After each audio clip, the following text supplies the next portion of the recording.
Shalom, selamat pagi. Tuhan beserta dengan kita dan kasih karunia-Nya tidak pernah habis-habisnya untuk hidup kita secara pribadi, keluarga, komunitas kita, dan dalam perjalanan hidup kita di dunia ini. Pagi hari ini Bapak Ibu, saya ingin ajak kita belajar. Alkitab banyak menuliskan tentang orang bodoh dan orang bijak. Ketika 2 tahun lalu corona muncul di dunia, iman dan hikmat itu dipertentangkan, ditabrakkan, sehingga timbul begitu banyak kekacauan antara iman atau berhikmat. Ketika orang tetap rindu mau menunjukkan imannya, tetap beribadah, orang-orang yang mengaku berhikmat berkata, kalian tidak punya hikmat. Orang-orang beriman melihat orang-orang berhikmat berkata bahwa kalian penakut. Dan tentu dua hal ini bukanlah yang bisa dipertentangkan, apalagi ditabrakkan, sehingga menimbulkan banyak kebingungan. Karena itu penting kita belajar antara hikmat dan iman, dan kita perlu menjadi orang-orang yang bijak.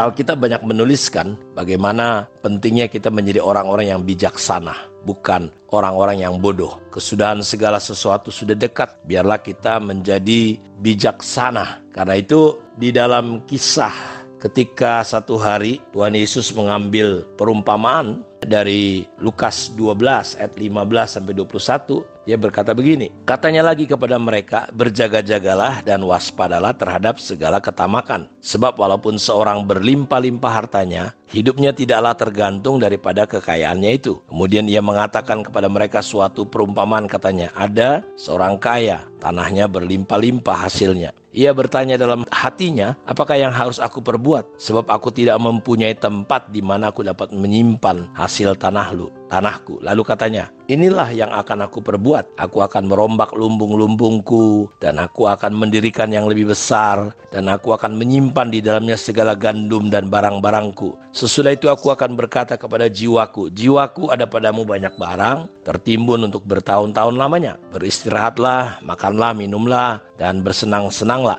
Perhatikan baik-baik, tetapi firman Allah kepadanya, hai engkau orang bodoh, pada malam ini juga jiwamu akan diambil daripadamu, dan apa yang telah kau sediakan untuk siapakah itu nanti? Demikian jadinya dengan orang yang mengumpulkan harta bagi dirinya sendiri, jikalau ia tidak kaya di hadapan Allah. Bapak Ibu yang Tuhan kasihi, mengapa orang ini disebut bodoh? Tentu pandangan kita terhadap ilustrasi Yesus, kalau kita sorotin orang ini, dia bukanlah orang yang bodoh secara ekonomi. Bahkan dia adalah orang yang pinter, dia seorang master di bidang ekonomi, manajemen dalam masalah keuangan. Hari ini kan begitu banyak orang yang belajar kepada motivator, belajar bagaimana kita sering dengar kata-kata bahwa uang bukan segala-galanya, tapi segala-galanya butuh uang. Memang sakit katanya kalau kita sedang menghadapi masalah, tapi lebih sakit lagi kalau kita tidak punya uang.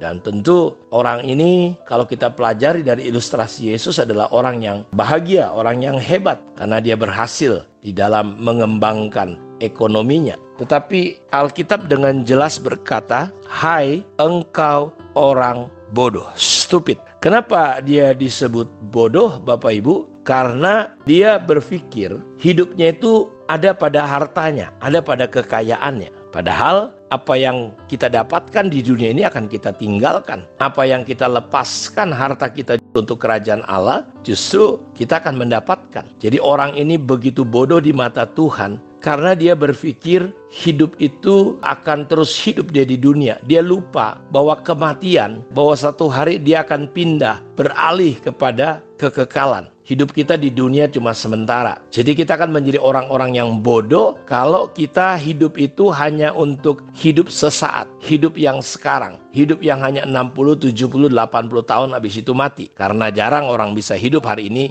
sampai usia 100 tahun. Karena dulu usia orang bisa sampai 950. Turun 450, turun 120, turun 100, turun 90. Karena situasi dan kondisi orang 42, 52 udah pada mati semua. Karena itu Yesus berkata, kenapa orang ini disebut bodoh? Karena dia berpikir kehidupannya itu tergantung kepada kekayaannya. Dia tidak berpikir bahwa nyawanya itu, hidupnya itu ditentukan, dibatasi oleh kekuasaan Tuhan. Dia berpikir hidupnya itu dia bisa kontrol semuanya. Padahal kita tidak mampu kontrol hidup kita. Terkadang kita lihat ada orang, kemarin tuh rame sekali ada artis yang suami istri sambil bikin di Instagram, bikin di sosial media bagaimana naik mobil. Tapi tiba-tiba nggak lama kemudian 2-3 menit ke depan mobilnya nabrak pembatas tol. Apa yang terjadi? Dia mati. Untuk apa semuanya yang dia punya dan dia miliki? Karena itu saya berdoa bahwa kita perlu menjadi orang yang bijak, bukan orang yang bodoh. Dari sini kita bisa belajar bahwa orang yang bodoh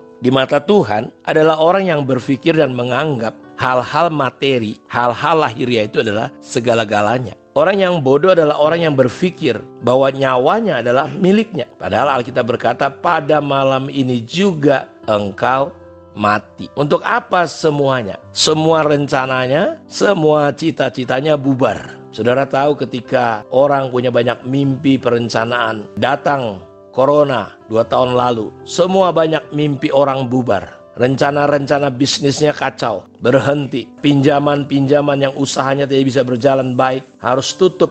Dia mengalami kematian usaha sehingga menimbulkan depresi, stres yang begitu luar biasa. Jadi orang ini disebut bodoh karena dia berpikir rencana-rencananya bisa dia lakukan. Dia pikir dia adalah Tuhan. Jangan lupa saudara, kita hanya manusia biasa. Kita hanya debu dan abu. Jadilah orang bijak. Orang bijak itu adalah orang yang memahami kekekalan. Saudara harus ingat siapa yang kontrol hidup saudara. Untuk apa semua yang saudara miliki. Orang yang hanya mengumpulkan kekayaannya di dunia ini untuk dirinya, tetapi tidak untuk Tuhan, dia miskin di hadapan Allah. Dia menjadi begitu bodoh. Jadi orang yang bijak adalah orang yang bukan hanya kaya kelihatan di dunia, tetapi dia kaya di hadapan Tuhan. Karena kalau dia nggak kaya di hadapan Tuhan, dia mengalami kerugian yang besar, Bapak Ibu. Hari ini ada banyak sekali ketidakpastian. Jangan percayakan hidup saudara kepada harta saudara. Jangan percayakan hartamu itu untuk menjamin masa depanmu. Jangan keberhargaanmu engkau taruh kepada pencapaianmu. Percayakanlah diri kita kepada Tuhan. Tuhan yang ada dalam diri kita. Percayakanlah diri kita kepada Dia. Jangan anggap dirimu pintar dan bijak. Percayalah Tuhan, akuilah Tuhan. Jangan hanya kumpulkan harta untuk diri kita, tetapi kumpulkanlah harta di hadapan Tuhan. Walaupun kita pegang harta kita, tetapi ingat bahwa yang lebih penting adalah kita percaya Tuhan. Kalau kita percaya Tuhan, kekayaan kita akan diberkati. Saudara nggak memiliki iman kepada Tuhan, kekayaan yang saudara miliki justru akan membawa kehancuran. Kalau kita nggak kaya di hadapan Tuhan, itu nggak ada gunanya. Orang kaya adalah orang yang mengerti bahwa memberi itu lebih bahagia daripada menerima. Orang kaya yang sesungguhnya adalah orang yang mengerti tentang kekekalan. Karena itu saya berdoa biarlah kita menjadi orang-orang yang bijaksana. Kita akan lanjutkan pelajaran ini nanti pada hari-hari ke depan tentang orang bijak dengan orang yang bodoh. Tuhan memberkati kita semua. Amin. Mari kita berdoa. Terima kasih Bapa, kemurahan dan anugerah-Mu. Berikan kami roh wahyu dan hikmat, supaya kami mengerti rencana dan kehendak-Mu.